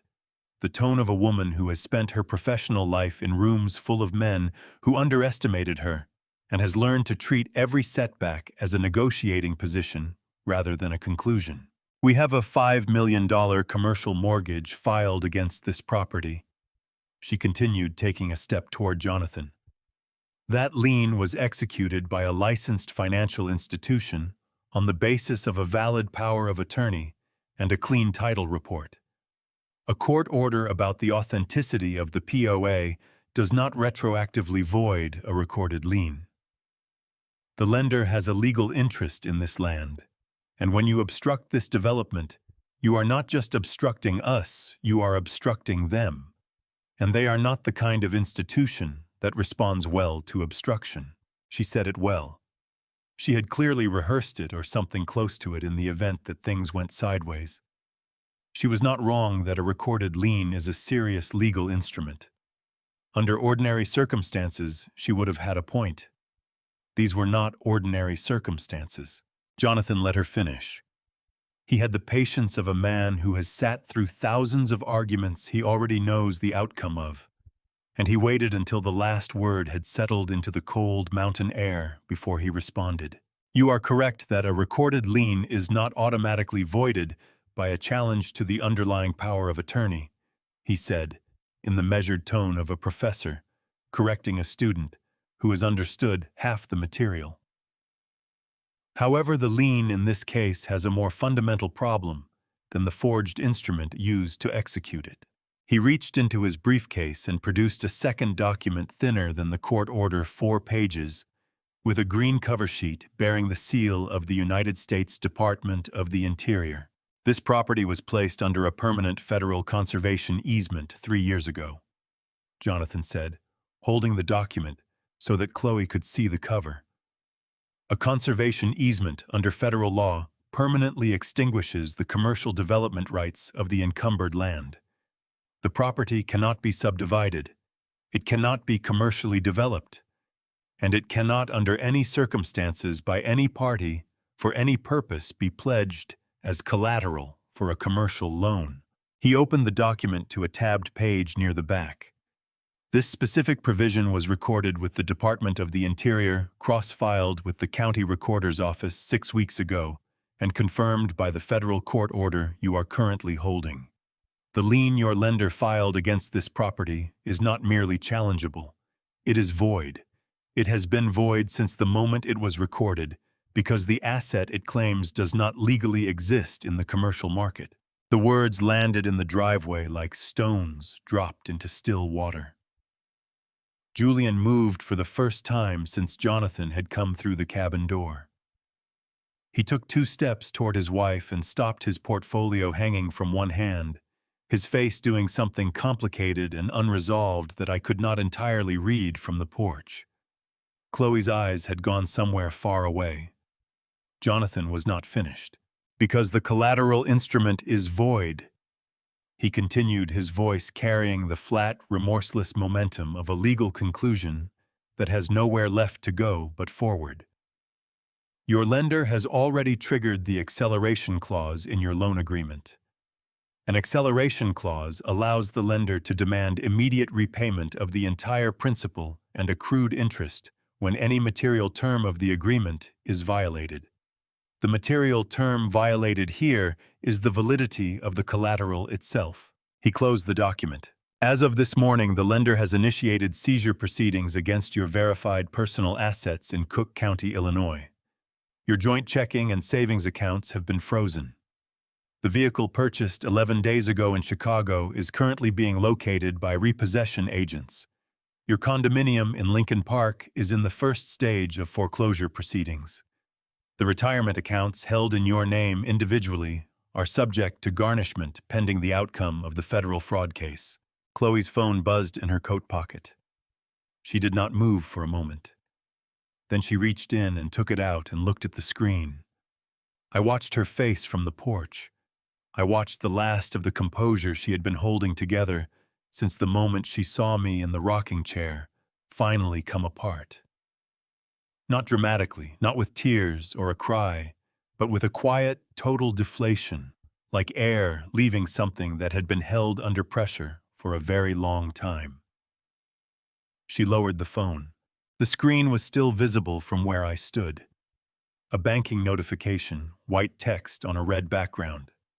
Account access suspended. Please contact your branch. I stepped down from the porch. I walked across the gravel slowly, the way I had walked across every difficult space in my life. Not fast enough to suggest urgency, not slow enough to suggest hesitation. The cold bit at my face and my boots crunched on the frozen ground, and the mountains stood behind the tree line, exactly as they had stood for 10,000 years, indifferent to the particular human catastrophe currently unfolding at their feet. I stopped in front of Julian first. He was still holding his leather portfolio, though the hand holding it had dropped to his side at some point during Jonathan's delivery of the acceleration clause, and the portfolio was now hanging from 2 fingers with the forgotten quality of something a person is no longer aware they are carrying. He looked at me with the expression of a man who has been running a very complex calculation in his head for the past several minutes and has just arrived at an answer he does not like. I looked at him for a long moment without speaking. Then I said quietly, so that only he could hear, "Whatever she told you about this family, whatever picture she painted of what we had and what you were owed, I want you to understand that you made your choices with open eyes. Nobody deceived you into anything. You looked at an old man and you saw something you wanted to take. That is the only story here that belongs entirely to you." Julian's jaw tightened. He looked down at the gravel. I left him there and walked to Chloe. She had not moved since the phone. She was standing with her coat pulled around her, the banking notification still on the screen in her hand, her sunglasses pushed up onto her head in a way that left her face entirely exposed to the light and the cold and whatever was coming next. Without the sunglasses and without the composure she had been wearing since she got out of the SUV, she looked younger than 32. She looked in a way that hurt me somewhere deep and structural, like the child I had taken fishing in Wisconsin in the summer of 1995, who had held up a small bass with both hands and laughed until she could not stand up straight. "Your mother left you something," I said. Chloe looked up from the phone. 2 years ago, while she still had the energy to sit at a table for 3 hours and work through a legal document. Line by line, your mother asked Jonathan to establish a blind trust in your name. A blind trust is a financial vehicle structured to be invisible to public records. No creditor can find it. No lender can claim it. No court can attach it until the terms of distribution are met. I paused. The total value of that trust at the time of establishment was $10 million. Something moved through Chloe's face. Not relief, it was too complicated and too late for relief. It was the specific expression of a person receiving information that is simultaneously wonderful and devastating because the timeline of when they are receiving it tells them everything they need to know about what it means. It was structured to transfer automatically into your personal accounts on the morning of your 35th birthday. I continued. Clean money, legal money, money that your mother spent 2 years quietly building from her private investments, specifically so that you would never have to do anything like what you have done this week to have the life you wanted. She knew what you wanted, Chloe. She always knew. She just wanted you to have it without destroying yourself to get it. Chloe's mouth opened slightly. "You are 32 years old," I said. "Your 35th birthday is 3 years away. 3 years. She was asking you to wait 3 years, and at the end of it, you would have had $10 million in your account, your family intact, and your name on no federal indictment." I let that settle.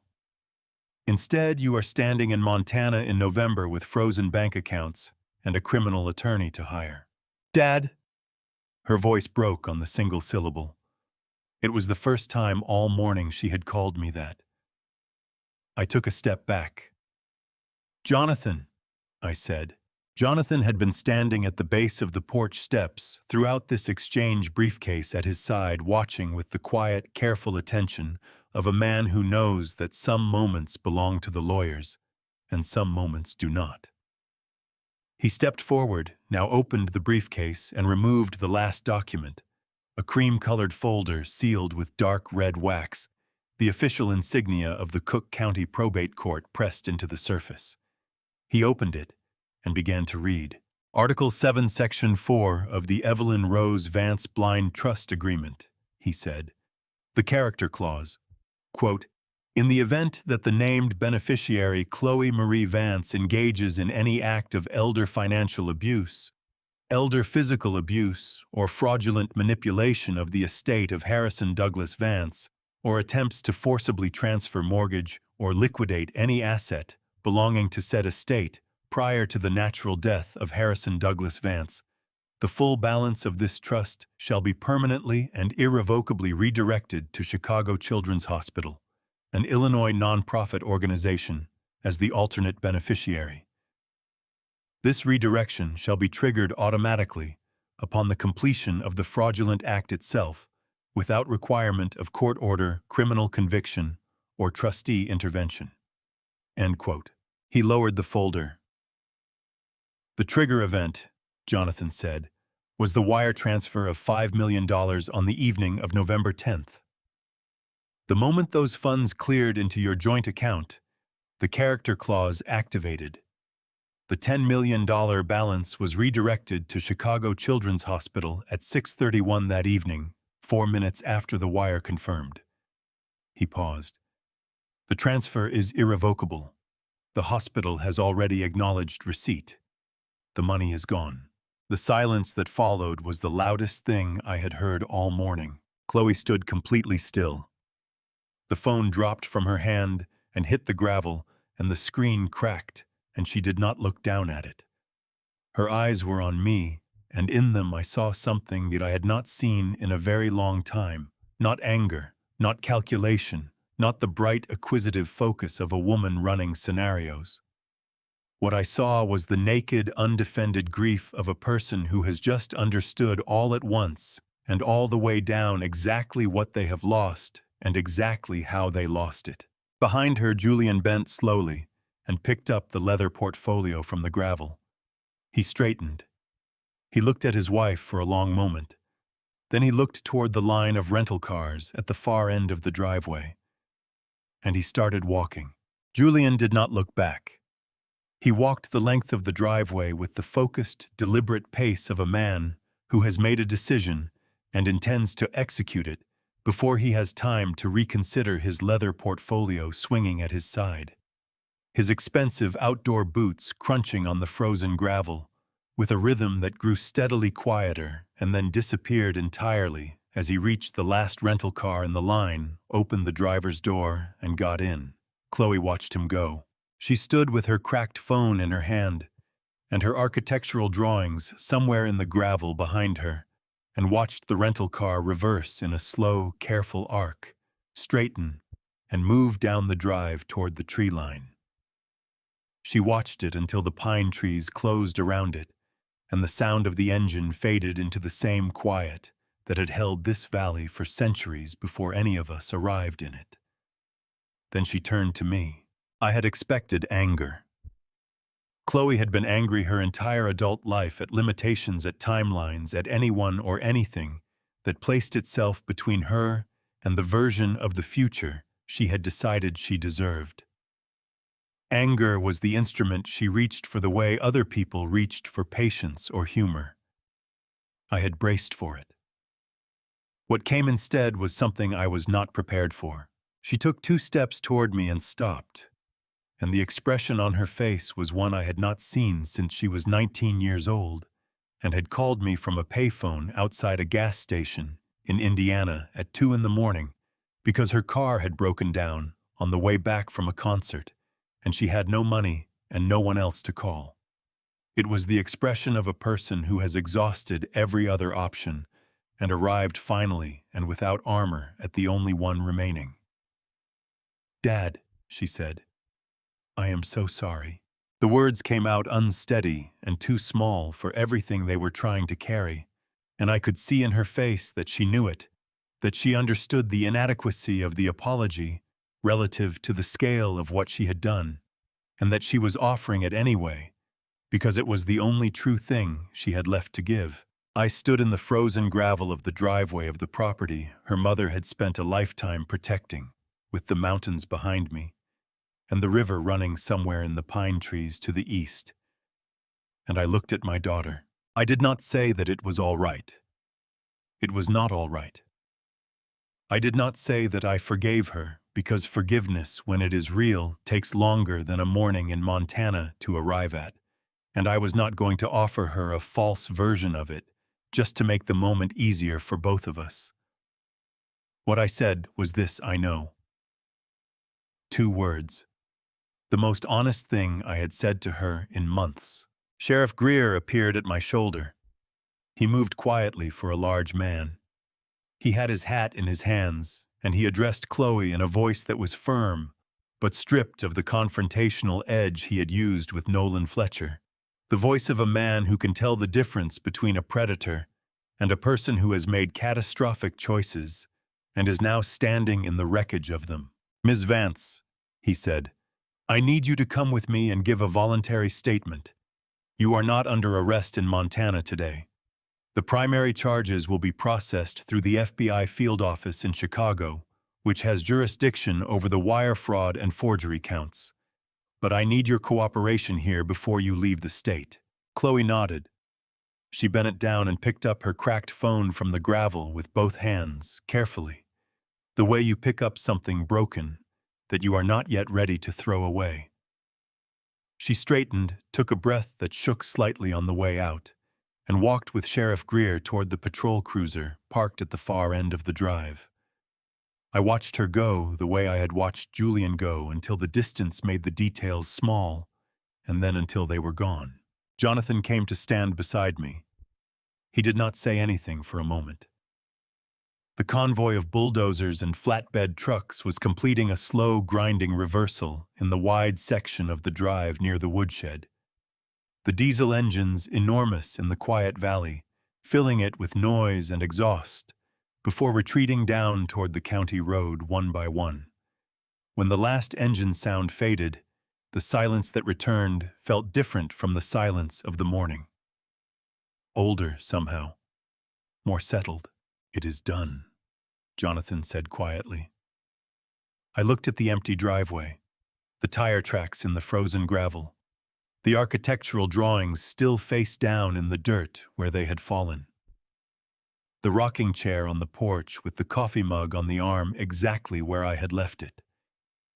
"Yes," I said. 3 months passed.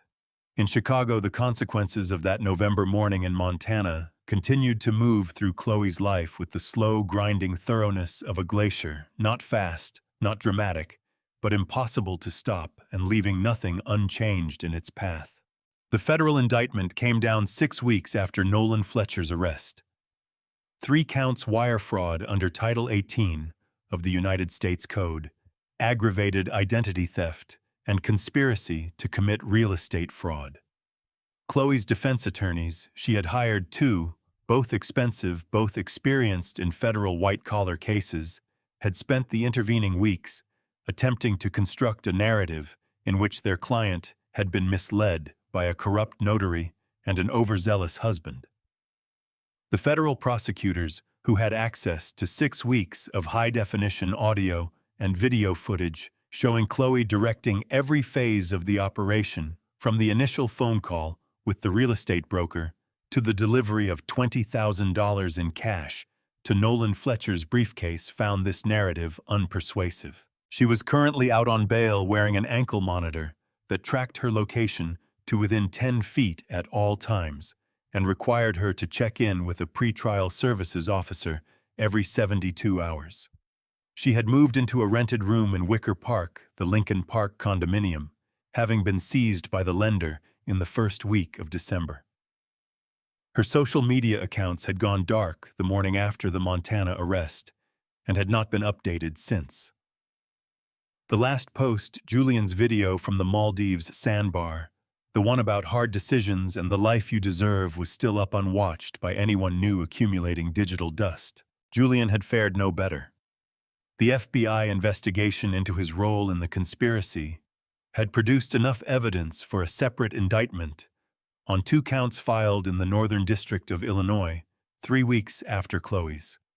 He had retained his own attorney and was currently in active plea negotiations, which his lawyer had characterized to the press as cooperative and ongoing, and which everyone involved understood to mean that Julian was attempting to reduce his exposure by providing information about the hard money lender's awareness of the fraudulent collateral. Whether that strategy would succeed was a question for the courts and for time. They had filed for divorce in December. The proceedings were complicated by the fact that their joint assets had been almost entirely seized, leaving very little to divide beyond debt and legal fees. Nolan Fletcher had accepted a plea agreement in the second week of January, 18 months in federal custody, 3 years of supervised release, permanent revocation of his notarial commission. He had cooperated fully with investigators from the moment of his arrest, which his attorney had argued demonstrated genuine remorse, and which the prosecutors had argued demonstrated the self-preservation instincts of a man who understood exactly how much footage existed of him, altering a legal document with a portable printer on a dining room table. I learned most of this from Jonathan, who called with updates every week or two in the manner of a man discharging a professional obligation, and who always ended the calls by asking how the horses were settling in. I had returned to Montana in December 2 weeks after the arrest, when the first real snow of the season had come down from the northern passes and buried the gravel driveway under 8 inches of clean white silence. I had driven up from Bozeman in the dark blue rental truck with 2 bags of groceries and a box of books, and the particular feeling of a man returning to a place that has been waiting for him. The Equine Therapy Center had been Jonathan's suggestion originally. He had mentioned it in passing during one of our planning conversations in the penthouse, citing a program he had read about in Colorado that worked with combat veterans suffering from post-traumatic stress. I had listened and said nothing at the time, but the idea had stayed with me through the 3 weeks of surveillance and the flight to Montana and the morning in the driveway. And by the time I sat down with Jonathan in the cabin that first evening to review the legal aftermath, I already knew what I wanted to do with the land. By February, the framework was in place. I had contracted with the builder in Bozeman to convert the largest of the outbuildings into a proper stable, 12 stalls, a tack room, a wash bay, and a small observation area where therapists could work with clients in a controlled environment. I had purchased 4 horses through a rescue organization in Helena, a quarter horse named Biscuit, 2 standardbreds named Pepper and June, and a gray mare of uncertain provenance that the rescue organization had listed as unnamed, and that I had taken to calling Pearl after the color of the winter sky above the north pasture on a clear morning. A therapist named Sandra Kowalski, who had spent 8 years running a similar program in Wyoming before relocating to Bozeman, had agreed to lead the program. She was methodical and patient, and spoke about horses with the quiet authority of someone who understood them as partners rather than tools, which was the only qualification I had considered non-negotiable. The first veterans arrived in late February. 3 of them referred through a partnership with the VA clinic in Billings. A man in his 60s who had served 2 tours in Vietnam and had not slept more than 4 hours.